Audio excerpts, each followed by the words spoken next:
ये जो आप सामने देख रहे हैं, ये 2019 में जो टॉपर स्टूडेंट रहा हिंदी एग्जाम में, ये उसकी आंसर शीट है। ये बच्चा सीबीएसई बोर्ड से एफिलेटेड था। अगर आप सीबीएसई बोर्ड से एफिलेटेड नहीं हैं, किसी और बोर्ड से, स्टेट बोर्ड से एफिलेटेड हैं, तो ये वीडियो आपके लिए भी है, क्योंकि इस वीडियो का उद्देश्य सिर्फ इतना ही है कि हमें बोर्ड एग्जाम में किन किन बातों का ध्यान रखना है लिखते समय, एग्जाम को लिखते समय किन किन बातों का ध्यान रखेंगे, तो इस पर हम इस वीडियो में बात करेंगे। और देखना सिर्फ इतना ही है कि इस बच्चे ने ऐसा क्या लिख दिया कि इसके सबसे ज़्यादा नंबर आए।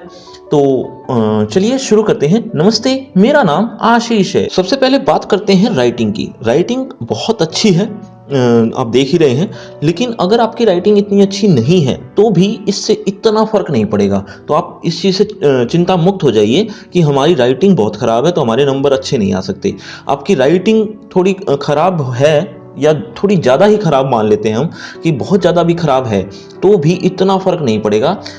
आपके जो शब्द हैं, आपकी जो लैंग्वेज है, आपका लिखने का जो तरीका है, इस पर डिपेंड करता है कि आपके नंबर कितने आएंगे। तो आप अपने लिखने के तरीके को सुधारिए।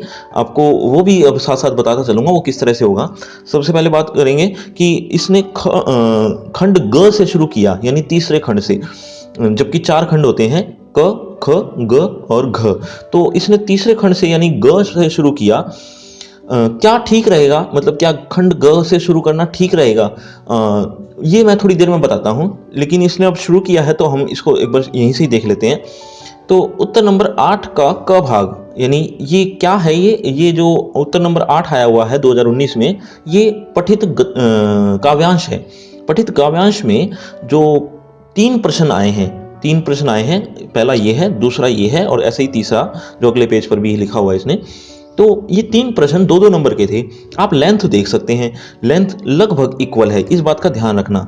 और दूसरी बात, लिखते समय कटिंग हो जाती है। आप घबरा जाते हैं कि कटिंग हो जाएगी तो हमारे नंबर कट जाएंगे, ऐसा कुछ भी नहीं है। कटिंग अगर हो जाती है, जैसे इसने भी की हुई है, देखो आप यहाँ और ऐसे ही यहाँ, लेकिन कटिंग हो जाना कोई बुरी बात नहीं है। बस इसको ध्यान रखना कि कटिंग हो जाए तो ऐसा नहीं है कि इसको बार बार रगड़ रगड़ के उस कटिंग को उभारना है, ऐसा बिल्कुल भी नहीं। एक कट कर लगा दिया, उसके नीचे सही रूप लिख दिया, या उसको बिल्कुल ही कट कर दिया, आराम एक लाइन लगाकर। दोबारा लिखना नहीं है तो एक लाइन लगा दीजिए, कट हो गया वो। तो ये इतना ही ठीक है। इससे ज़्यादा अगर आप कट लगाते हैं तो राइटिंग उभर कर आ जाती है, तो ये गलती मत कीजिएगा। अब आगे बात करें लेंथ की, जो मैं भी थोड़ी देर पहले बात ही कर रहा था। लेंथ देखिए आप, ये लगभग इक्वल है, इस बात का ध्यान रखना। लेंथ के बारे में मैंने पैटर्न में बताया है, डिटेल में अगर आपको जानना है कि कितनी लेंथ किस प्रश्न की होनी चाहिए, क्योंकि ऐसा नहीं है कि ये 2 नंबर का क्वेश्चन था तो इतना ही लिखना था। ये पठित गद्यांश में जो 2 नंबर का आया है वो अलग है, उसकी लेंथ अलग होती है। और प्रश्नों की, यानी अभ्यास के जो प्रश्न होते हैं या क्वेश्चन पाठों के आते हैं, अगर वो 2 या 3 नंबर का आता है तो उसकी लेंथ अलग हो जाती है। तो इस बात को दिमाग में बिठा लीजिए। और डिटेल में जानना है तो पैटर्न आपको लिंक डिस्क्रिप्शन बॉक्स में मिल जाएगा, वहाँ पैटर्न देख लीजिए, क्योंकि पैटर्न में भी कुछ चेंजेस हैं। 12वीं कक्षा की जो एग्ज़ाम अब आने वाला है 2020 में, उसके पैटर्न में कुछ चेंजेस हैं। तो आप अगर वीडियो नहीं देख पाए तो ज़रूर देखिए, क्योंकि बहुत इंपॉर्टेंट रहेगी। अगर आपको पैटर्न नहीं पता तो आप कैसे एग्ज़ाम को अटेम्प्ट करेंगे, या कैसे आप अच्छे नंबर ले पाएंगे, तो आप वो ज़रूर देख लीजिए। 8वें प्रश्न का जो तीसरा हिस्सा था, जो पीछे आधा हिस्सा दिखाया था, आधा हिस्सा यहाँ अगले पेज पर गया हुआ है। अगला जो प्रश्न है वो 9वां प्रश्न है। 9वां प्रश्न भाव सौंदर्य और शिल्प सौंदर्य का है। ये हमेशा हर बार आता है, इसके नंबर हर बार बदल जाते हैं, कभी 6 नंबर का तो कभी 4 नंबर का। तो आपको पैटर्न में पता चल जाएगा 2020 में ये कितने नंबर का आने वाला है। तो भाव सौंदर्य, पैराग्राफ के अकॉर्डिंग इसने भाव सौंदर्य और शिल्प सौंदर्य लिख दिया है, लेकिन इस बात का ध्यान रखना कि भाव सौंदर्य की एक हेडिंग बना दी है इसने, बहुत अच्छा किया है इसने। शिल्प सौंदर्य की भी इसी तरह से हेडिंग बना रखी है, तो आप भी इसी तरह से ही कीजिएगा। भाव सौंदर्य में जो भी लेंथ है आप देख ही रहे हैं, इसको इतना ही लिखना है, मतलब लगभग 5-6 लाइन लिखनी होती हैं, 4-5 लाइन भी चल जाएंगी, हालांकि पैराग्राफ के अकॉर्डिंग होता है वैसे ये। और रही बात शिल्प सौंदर्य की, तो इसने पॉइंट बना रखे हैं, देखिए पॉइंट नंबर 1, 2, 3 या 4, इस तरह से 4 ही पॉइंट बना रखे हैं, 4 पॉइंट बना रखे हैं। लेकिन आपको पॉइंट नंबर नहीं लिखना है, स्टार बनाकर लिखना है तो भी चल जाएगा, लेकिन बनाना पॉइंट ही, मतलब आपको इस तरह से पॉइंट ही लिखने हैं बजाय पैराग्राफ बनाने के, तो इस बात का ध्यान रखना। और शिल्प सौंदर्य और काव्य भाव सौंदर्य अगर आप नहीं समझ पाए हैं तो बहुत ईजी तरीके से आपको समझाया गया, लिंक आपको डिस्क्रिप्शन बॉक्स में मिल जाएगा, तो वो जरूर देख लीजिएगा क्योंकि ये हर बार आता है। अगला प्रश्न है 10वां प्रश्न में 2 प्रश्न आए हुए हैं जो काव्य खंड से रिलेटेड हैं, यानी सिलेबस में जितनी भी कविताएं हैं आपके उन सब में से 2 प्रश्न पूछे जाएंगे, और वो 2 प्रश्न पूछे गए हैं तो इसकी लेंथ देख लीजिए आप। पहले प्रश्न की लेंथ देखिए आप, इस तरह से मैंने आपको बताया था कि आपके जो पाठों में से या कविताओं में से जो प्रश्न आएंगे उसकी लेंथ अलग बनती है, और जो पठित गद्यांश या अपठित गद्यांश पद्यांश आते हैं उसकी लेंथ अलग बनती है। तो लेंथ को बहुत, ये लेंथ मैं जो बार बार कह रहा हूँ बहुत इंपॉर्टेंट है आपके लिए, आप इसको लाइटली मत लेना। ये लेंथ के बारे में जो मैं बार बार बता रहा हूँ, क्योंकि लेंथ से ही आपका जो पेपर है अच्छा या बुरा हो सकता है। तो ये जो प्रश्न है वो उसकी लेंथ आप देख ही रहे हैं, ये 2 प्रश्न करने थे। इसका अगला हिस्सा भी है थोड़ा सा यहाँ तक, ये 10 से प्रश्न का अगला हिस्सा है, यानी 2 प्रश्न इसने कर दिए हैं, बहुत अच्छे तरीके से किए हुए हैं, आप देख ही रहे हैं, नंबर भी इसको अच्छे, सबसे अच्छे मिले हुए हैं।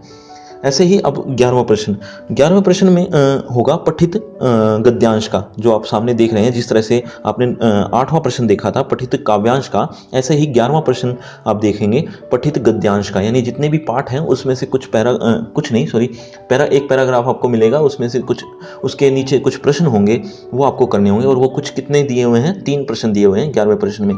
पहला आप देख ही रहे हैं और अगले 2 हैं ये, यानी 11वें का ख भाग और 11वें का ग भाग। ये देखिए आपकी कटिंग, इसने जो कटिंग की है वो कितने अच्छे तरीके से की है कि किसी को पता भी ना चले, ऊपरी तौर पे दिखती नहीं है इतनी आसानी से, अगर दिख भी गई है तो इस चीज़ के नंबर नहीं कटते हैं। तो ये कटिंग अगर हो भी जाती है तो कोई बड़ी बात नहीं है, बस एक छोटा सा कट लगा दीजिएगा। ये 3 प्रश्न की लेंथ आप देख लीजिए, क्योंकि ये पठित गद्यांश है ना कि प्रश्न है, तो इस हिसाब से इसने लिखा हुआ है, आप भी इसी तरह से कीजिएगा। एक बात और इम्पोर्टेंट है कि इसने हर प्रश्न के बाद एक लाइन छोड़ दी है, प्रश्न का मतलब उत्तर के बाद एक लाइन छोड़ दी है, आपको भी ऐसा ही करना है, हर उत्तर के बाद एक लाइन छोड़ दीजिएगा। और ये आप करते भी होंगे, लेकिन कई बच्चे नहीं करते, जिसकी वजह से उनके नंबर थोड़े कम आते हैं, क्योंकि ये छोटी छोटी बातें हैं, इससे नंबर पर इफेक्ट पड़ता है।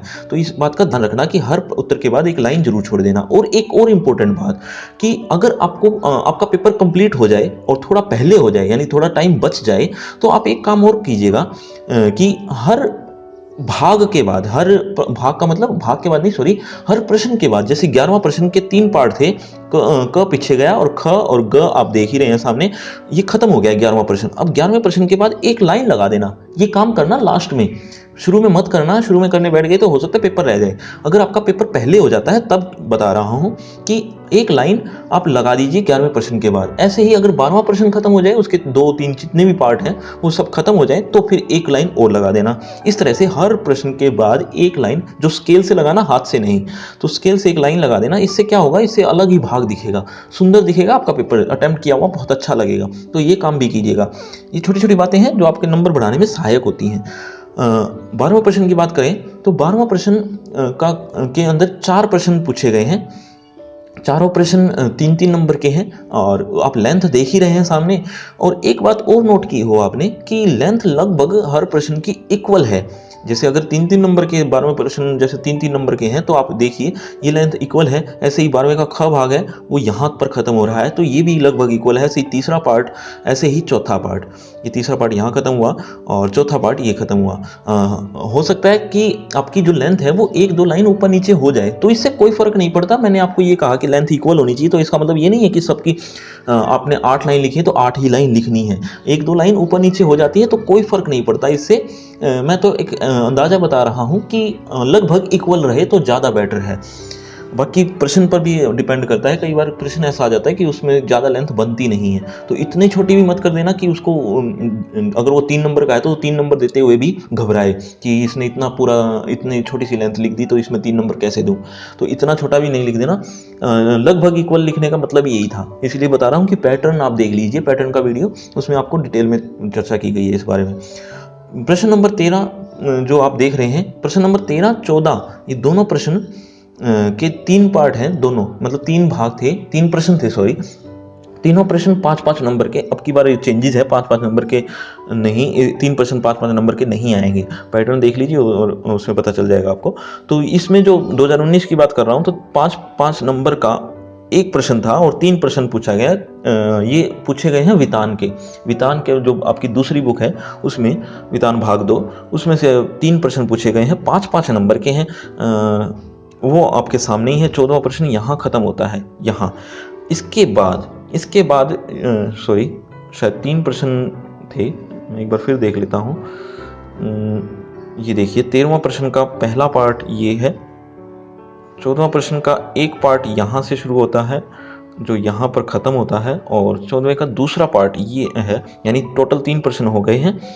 ऐसे ही यहाँ पर वो 14 प्रश्न खत्म होता है, यहाँ प्रश्न खत्म हो जाता है। लेकिन आपके जो वितान के ही नहीं है, वितान के साथ साथ काव्यखंड और गद्य खंड के जो प्रश्न होंगे, इंपॉर्टेंट क्वेश्चन है, बहुत इंपॉर्टेंट क्वेश्चन आपके लिए बहुत हेल्पफुल रहेंगे। उनका लिंक आपको डिस्क्रिप्शन बॉक्स में मिल जाएगा, वो बहुत जरूरी है आपके लिए, वो भी जरूर देखिएगा।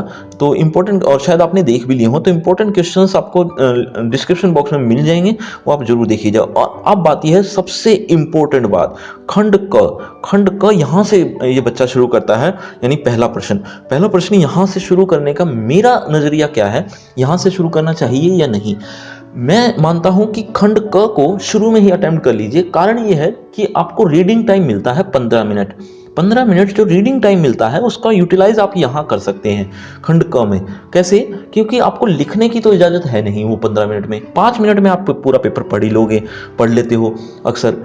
तो बाकी के जो 10 मिनट हैं वो पैराग्राफ को पढ़ने में लगाया जा सकता है। यानी जो खंड क का अपठित गद्यांश आया है वो बहुत बड़ा पैराग्राफ होता है, उसको पढ़ने में लगाइए और पढ़कर उसके उत्तर छांट लीजिए, मन में बिठा लीजिए, और वो 10 मिनट तक आप कर लेंगे वो काम। और जैसे ही वो 10 मिनट खत्म होते हैं, यानी लिखने का टाइम शुरू होता है, तो आप लिखना शुरू कर दीजिए पहला प्रश्न, क्योंकि आपने सोच ही लिए हैं। अब आपको लिखने में शायद ज़्यादा टाइम नहीं लगेगा, तो वो टाइम यूटिलाइज हो सकता है, रीडिंग टाइम। इसीलिए मेरा मानना है कि खंड क से शुरू कीजिए। लेकिन एक बात और साफ कर देता हूं कि खंड क को आप इस तरह से, यानी बहुत बाद में शुरू करेंगे तो ऐसा नहीं है कि आपके नंबर कटेंगे। मैं नंबर कटने की बात नहीं कर रहा हूँ कि नंबर कट जाएंगे, मैं सिर्फ इतनी बात कर रहा हूँ कि आपका टाइम थोड़ा बच जाएगा। अगर इसने बाद में शुरू किया है तो इसका मतलब ये नहीं है कि इसके नंबर कटे होंगे, ऐसा नहीं है। तो आप भी ऐसा कर सकते हैं अगर आपको ये ऐसा ठीक लगता है। लेकिन मैंने जो अपना नज़रिया बताया है उस हिसाब से भी जरूर सोचिएगा। तो उत्तर नंबर का जो पहला प्रश्न है, और पहला ही नहीं, ऐसे ही कुछ प्रश्न आए हुए हैं, जैसे 3 तो आप सामने देख ही रहे हैं, इनकी लेंथ भी आप देख लीजिए, और ये 2 और हैं, ऐसे ही 2 और हैं यहाँ पर। अब आपने ध्यान दिया हो, पीछे एक बार दोबारा दिखाता हूं कि 2-2 इसमें कुछ प्रश्न 2-2 नंबर के हैं और कुछ प्रश्न 1-1 नंबर के हैं। तो 2-2 नंबर की आप लेंथ देख ही रहे हैं, और ऐसे ही जैसे ही 1 नंबर का आता है तो उसकी लेंथ आप सामने देख ही रहे हैं। ये शीर्षक है, शीर्षक के ऊपर जरूर ध्यान दीजिएगा। शीर्षक थोड़ा आकर्षक होना चाहिए। अपठित गद्यांश का अगर आप वीडियो देखेंगे तो आपको डिस्क्रिप्शन बॉक्स में वो लिंक मिल जाएगा, तो उसमें भी आपको शीर्षक के बारे में डिटेल में पता चलेगा। ऐसे ही दूसरा प्रश्न है, दूसरा प्रश्न आएगा आपका अपठित काव्यांश का। अपठित काव्यांश में कुछ प्रश्न हैं जो सभी 1-1 नंबर के हैं। 1-1 नंबर के में आपको ज़्यादा नहीं, 2 या ज़्यादा से ज़्यादा 3 लाइन ही लिखनी है, इससे ज़्यादा न लिखिएगा क्योंकि आपका टाइम खराब होगा। तो ऐसा ही इस बच्चे ने किया हुआ है। ऐसे ही अगला प्रश्न देखते हैं। अगला प्रश्न आता है खंड ख का, यानी 5वां प्रश्न। 5वां प्रश्न आता है अभिव्यक्ति और माध्यम के। अब अभिव्यक्ति और माध्यम के 1-1 नंबर के जो प्रश्न हैं वो आप सामने देख ही रहे हैं, कितने अच्छी तरीके से लिखे गए हैं। अब जो चौथा प्रश्न है, ये इंपॉर्टेंट बात फिर से शुरू हो जाती है कि चौथा प्रश्न पत्र लेखन का है। पत्र लेखन ये आप देखिए इस तरह से, किस तरह से इसने विषय ब्रैकेट में लिखा हुआ, हालांकि ब्रैकेट में नहीं, आप बिना ब्रैकेट के भी लिखेंगे तो भी चलेगा, सॉरी बिना ब्रैकेट के भी लिख देंगे तो भी चलेगा, और इस तरह से फॉर्मेट लिखा हुआ है। और ये देखिए यहाँ से पैराग्राफ इसने शुरू किया है और कहाँ पर ख़त्म होता है, यहाँ तक, ये भी पैराग्राफ है। और ये देखिए यहाँ पर पैराग्राफ चेंज हो गया है। इस पैराग्राफ को चेंज करने का भी एक तरीका है जो मैंने वीडियो में बताया। पत्र लेखन पर 2 वीडियो बन चुकी हैं, दोनों आपको देख लेनी चाहिए।